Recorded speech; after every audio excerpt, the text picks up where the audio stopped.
Dá pra ver quando a semente nasce e faz florescer.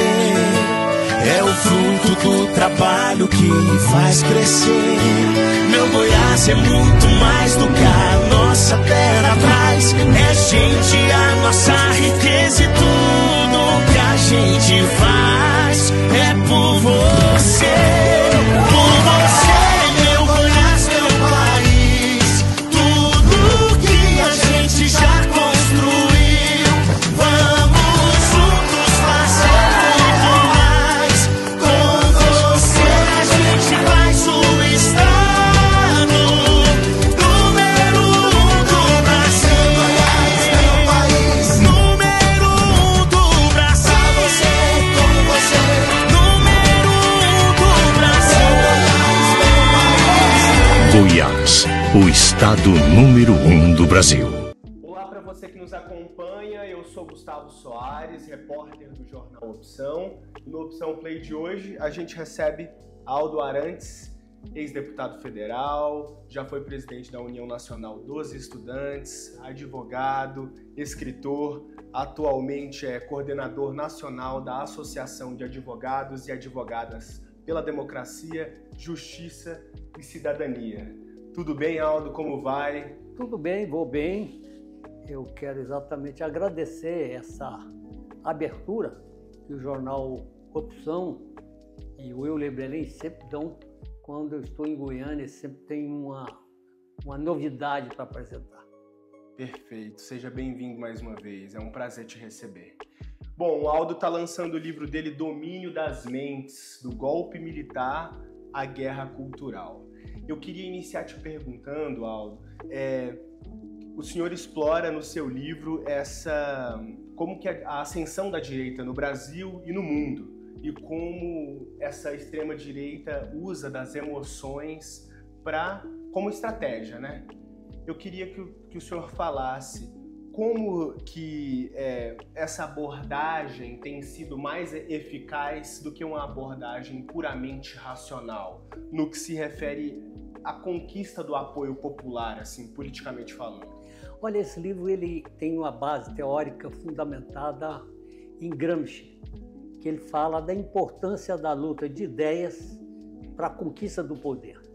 E essa formulação de Gramsci ela foi atualizada por Raymond, que ele fala exatamente que nos tempos atuais a luta ideológica se dá através do sentimento. Então ele trabalha a questão dos sentimentos. Então é menos a razão e mais os sentimentos. E o que exatamente eu procuro analisar é exatamente esse caminho que a extrema-direita adotou no mundo e no Brasil para conquistar o apoio de milhões de pessoas. Eu procuro nesse livro exatamente analisar por que milhões de pessoas, trabalhadores, jovens, camadas pobres da população, deixaram de votar no Lula, por exemplo, passaram a votar no Bolsonaro na eleição de 2018. Então, essa questão coloca uma grande reflexão para todo o movimento democrático. O que ocorre, o caminho que eles percorreram, que, na verdade, essa luta, essa construção da hegemonia de ideias, ela já vem de algum tempo, mas ela ganhou uma dimensão nova, mais recentemente, através da guerra cultural. A guerra cultural, ela tem exatamente uma plataforma de ideias altamente reacionárias, conservadoras, de negação da história, negação da cultura, da ciência, e se utilizando exatamente da base social de empresários, de igrejas evangélicas neopentecostais e setores católicos também neopentecostais, de extrema-direita, né? Enfim, de militares, enfim, toda essa base social tem sido o suporte dessas ideias. E ela ganhou uma dimensão ampla com as redes sociais.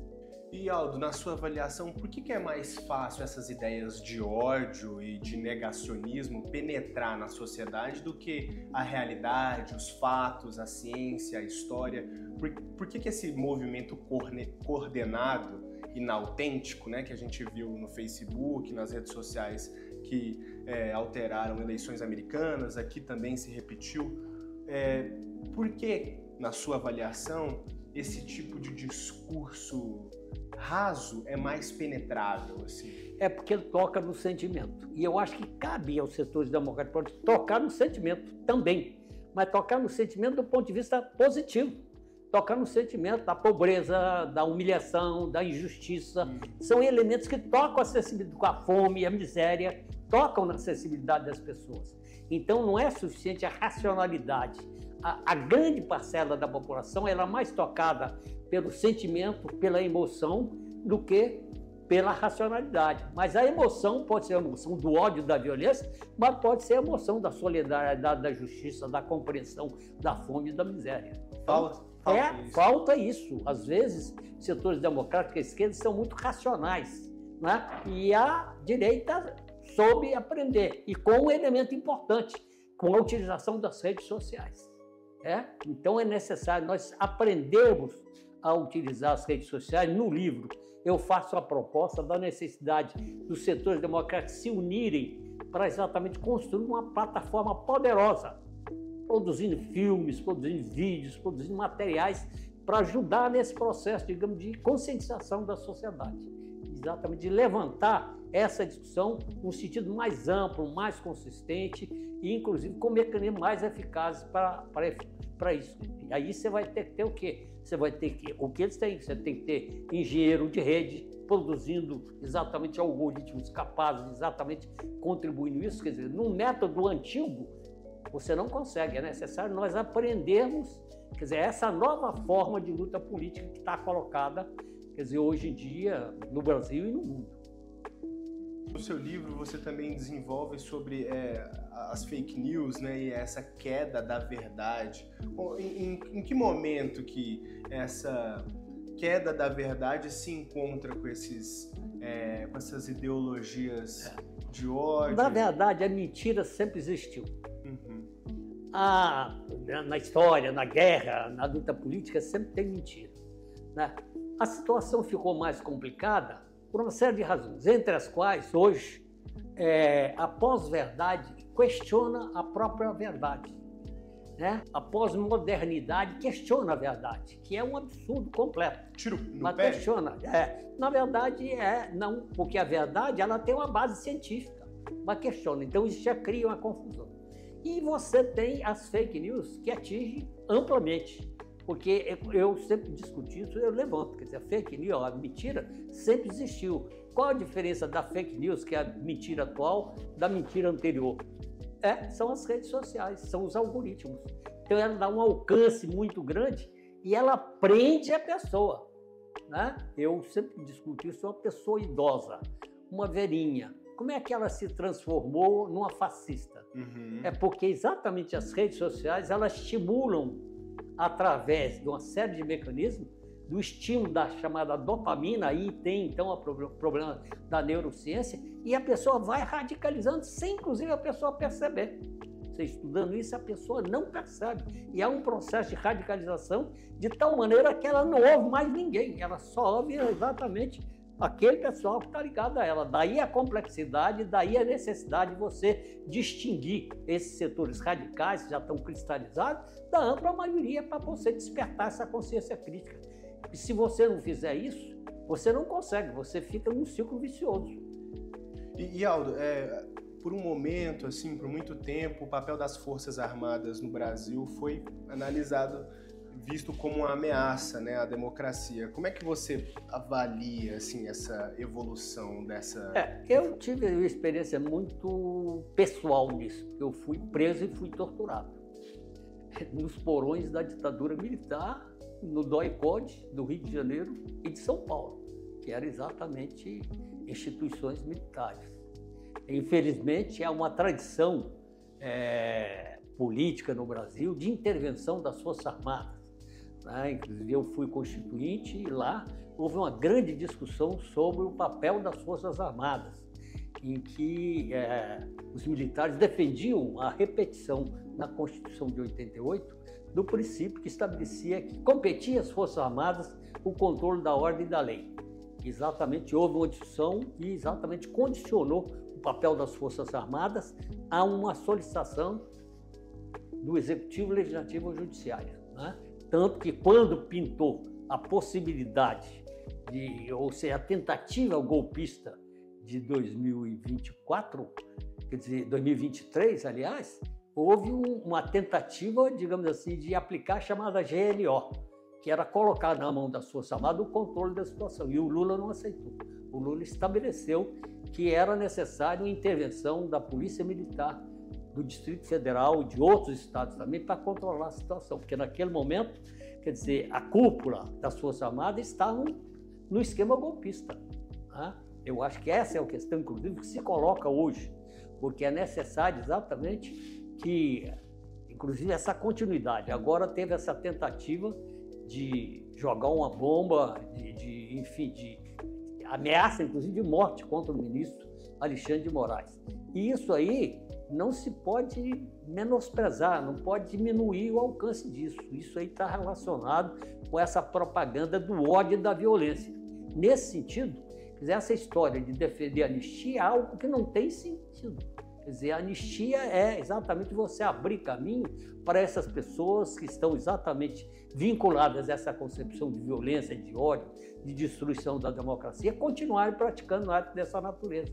Então é necessário não só enterrar essa questão de anistia, mas é necessário condenar os responsáveis, sobretudo o ex-presidente Bolsonaro, que é o grande cabeça pensante dessa toda essa articulação antidemocrática no Brasil. E continuando nessa linha, falando de mundo, com agora Trump eleito, como é que o senhor avalia assim, essa influência de lá para cá? Eu acho que a situação vai complicar. O que exatamente, coloca a importância maior dessa questão da luta ideológica, para você trazer à tona com mais força essas ideias em defesa da democracia e não só, das conquistas sociais também, porque eles querem acabar com a democracia para acabar com as conquistas sociais. Uma coisa está relacionada com a outra. Então, isso aí, como é que você enfrenta? Você enfrenta conquistando o coração e a mente de milhões de pessoas. Isso, esses elementos que eu te coloquei, a frente ampla, de voltar para as bases e, sobretudo, a guerra cultural, são elementos decisivos, porque vamos enfrentar a situação difícil com essa eleição do Trump. Agora, é claro, num momento de dificuldade, também é um momento, às vezes, de grandes transformações. Agora, compete a essas forças mais avançadas refletir sobre a situação e encontrar os caminhos. Além do que, é importante nós levarmos em conta que o mundo hoje já vive uma nova situação. Quer dizer, já não é mais só os americanos. Hoje você está vivendo um mundo multipolar. Você tem aí o papel da China. Então, essa vinda do presidente da China ao Brasil, para uma aproximação com o Brasil, é um elemento fundamental nessa correlação de forças. Então, por um lado, tem o Trump, mas, por outro lado, tem o papel que a China vem desenvolvendo, no sentido de equilibrar um pouco essa situação mundial. E o senhor já mencionou como solução para tentar sensibilizar a classe trabalhadora como uma plataforma, vídeos, e sensibilizar pela fome, pela miséria, enfim. Eu insisto, quais outras alternativas o senhor propõe para a gente poder se reconectar com a classe trabalhadora e tentar desconectar ela dessas ideologias neoliberais? Eu acho que isso, nós temos que retomar o contato com as bases trabalhadoras. Trabalho de base. Trabalho de base. Esse é um componente fundamental ao lado da luta ideológica, entende? Porque você vê, é o que eu falei, por que é que houve esse distanciamento? Uma série de razões. Tem o problema da crise do socialismo, que criou uma situação difícil para a esquerda no mundo, né? Mas tem também o problema, digamos assim, do ataque que foi desferido contra a teologia da libertação. E aí o que ocorre? Que as comunidades de base que faziam trabalho nas periferias refluíram.